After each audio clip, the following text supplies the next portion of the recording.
Just the thought of having your sister not here when you wake up is just terrifying. She was only 4 years old the day her sister Elizabeth and cousin Lyric disappeared, but Callie Collins remembers everything, even asking her sister to go on that bike ride. And I said, "But can I go?" And she said, "No, because Grandma's not gonna come with." Elizabeth and Lyric never came home from that summer afternoon bike ride. They were last seen riding near Myers Lake in Evansdale. I don't think there's ever going to be a day in my life that I don't think about it constantly and wonder where she'd be or what she'd be doing. 5 months later, on a cold December day, hunters discovered the girls' bodies in a very remote wooded area called Seven Bridges Wildlife Park in Bremer County. I would think it almost has to be somebody local that knows either the Seven Bridges area well. To date, authorities have interviewed more than 1,000 people and looked into more than 300 sex offenders. A new lead is a sex offender from Ankeny.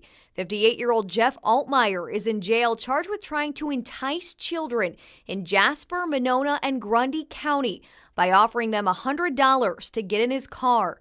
Court records show he was working as a traveling automobile damage field inspector. It's very concerning to us when you have an individual like that that has the access that he does through his employment at the time to basically roam the state or roam the Midwest. Lyric's parents, Dan and Misty Morrissey, are now both in prison serving for unrelated drug charges. At the time, their involvement with drugs fueled speculation.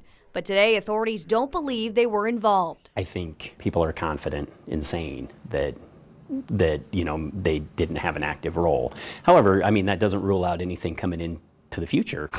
2 people have confessed to the crime, but authorities eliminated them after finding out they didn't know any intimate details about the case. Investigators have never told anyone exactly how Lyric and Elizabeth died.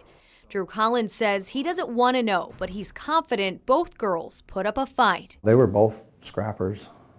Yeah, they would have both fought. The high-profile case that drew national attention has devastated the town of Evansdale and torn apart the Collins family. She's supposed to be here, she's not, and I just really miss her. Elizabeth's parents divorced because of their differences in dealing with the immense grief. It's more than a person can deal with. Today, the Collins kids never go anywhere without an adult and wear necklaces with a picture of Elizabeth.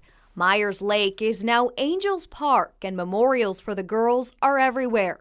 Even 5 years later, there is hope. After 5 years, they're not giving up on this case, and we're going to hunt this guy down until we catch him. And I know they're not going to give up.